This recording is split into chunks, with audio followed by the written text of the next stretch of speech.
Mara had always believed that the forest kept its own secrets. She had walked its trails for 15 years as a wildlife ranger in the Carpathian Mountains of Romania, and still, every morning felt like meeting a stranger. The trees were older than anything she could name. The air smelled of pine and cold earth, and on quiet days, she could hear the mountain breathing. It was on one of those quiet days that everything in her life changed. She was finishing her morning patrol, her boots soaked from an early frost, her breath making small clouds in the November air.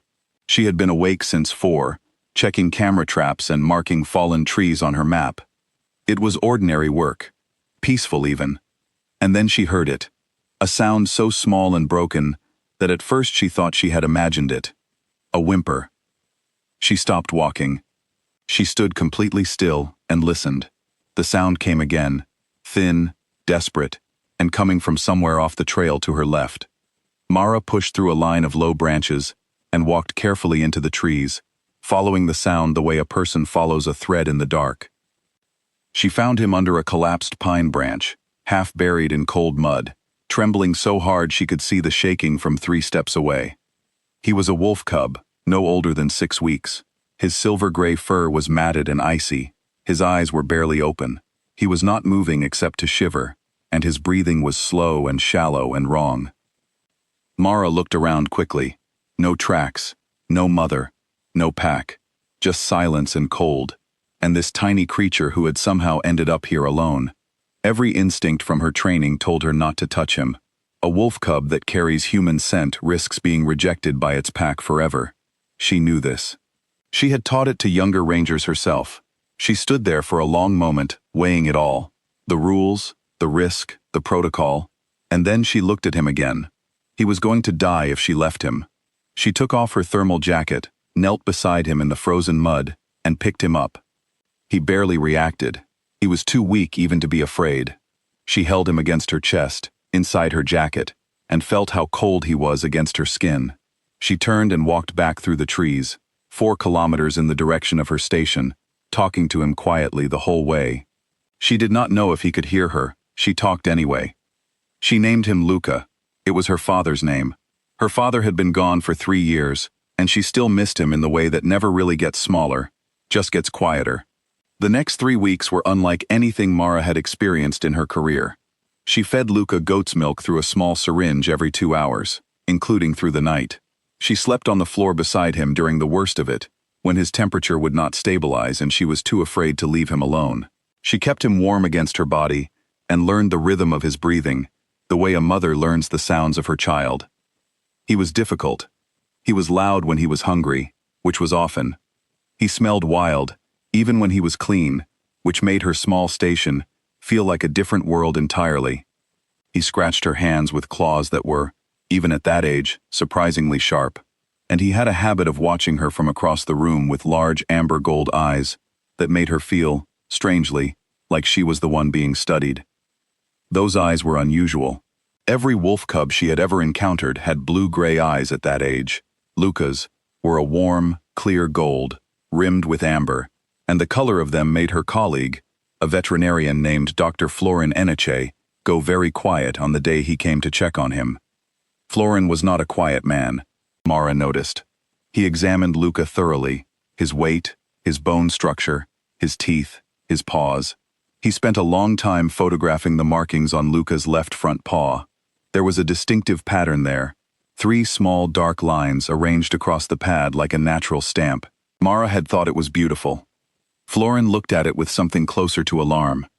She asked him what he was thinking. He said he was not sure. He said he would need to look into something and would be in touch. He left that afternoon, and he did not bring it up again for 2 months. By the time those 2 months passed, Luca was a different creature entirely. He had grown dramatically, far beyond what Mara expected for his age. He was larger than any wolf cub she had ever documented, with broad shoulders already forming, and paws that looked built for a body twice his current size. He followed her through the station like a dog who had decided, without being asked, that she was his person. He slept on her boots. He waited by the door when she went outside. When she returned, he pressed his nose against her hand in a gesture so consistent she came to rely on it. Her colleagues were fond of him but worried. Not about Luca, but about Mara. Anyone who had worked in wildlife long enough knew what happened when a person loved a wild animal too much. Mara knew it too.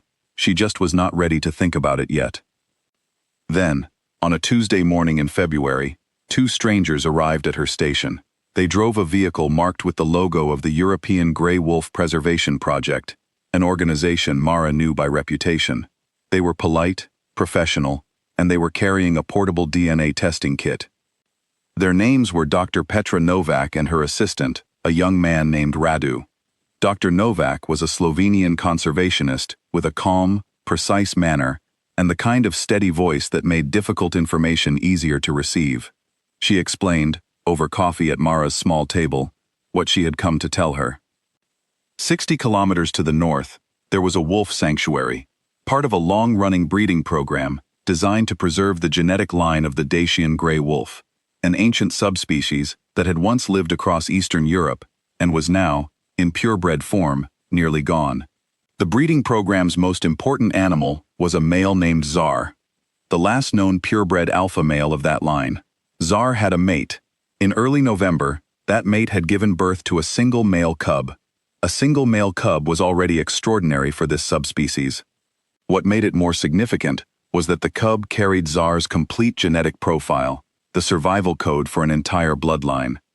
During a violent storm the same week, a section of fencing in the outdoor enclosure had collapsed. When sanctuary workers arrived the next morning, the cub was gone.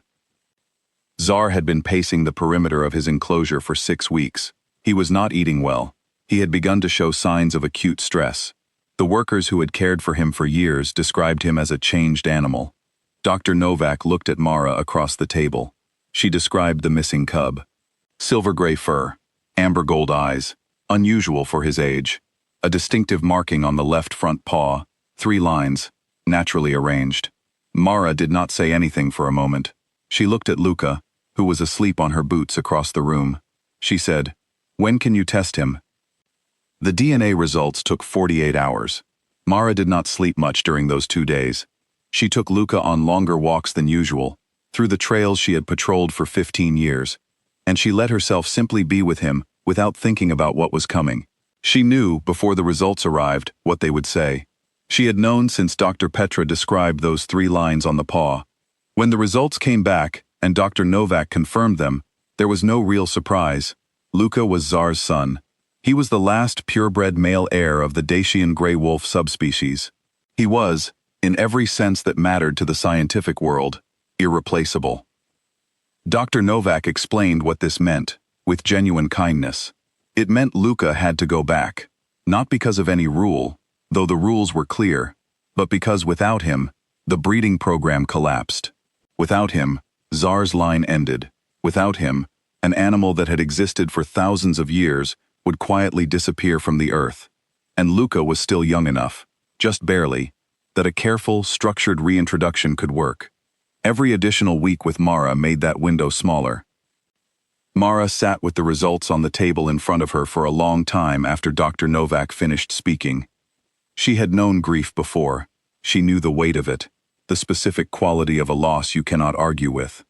This was different, and also the same. She was not losing Luca to death or to chance. She was losing him to something right, and that made it, in some ways, harder. She did not cry in front of Dr. Novak. She asked, instead, about the reintroduction process. She asked about the timeline, the steps, the risks. She asked whether it would be possible for her to be involved. Dr. Novak said yes, without hesitation. The handover was not a single moment. It happened over 6 weeks, and Mara was present for every part of it. She drove to the sanctuary every weekend. She was there for Luca's first cautious interaction with other young wolves, the way he circled them, uncertain, then curious, then interested. She was there for the first time he heard Tsar's voice from the other side of a partition fence, and she watched Luca go very still, in a way she had never seen him go still before. She was there the morning Tsar pressed his great head against the wire, and Luca, trembling slightly, walked toward him and pressed back. Mara stood at the fence line and watched that moment and did not look away.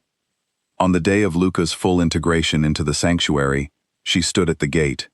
The sun was coming through the trees in long pale lines. Luca walked to the entrance and stopped. He turned and looked at her.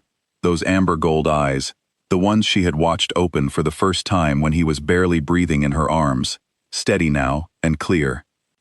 He held her gaze for what felt like a very long time.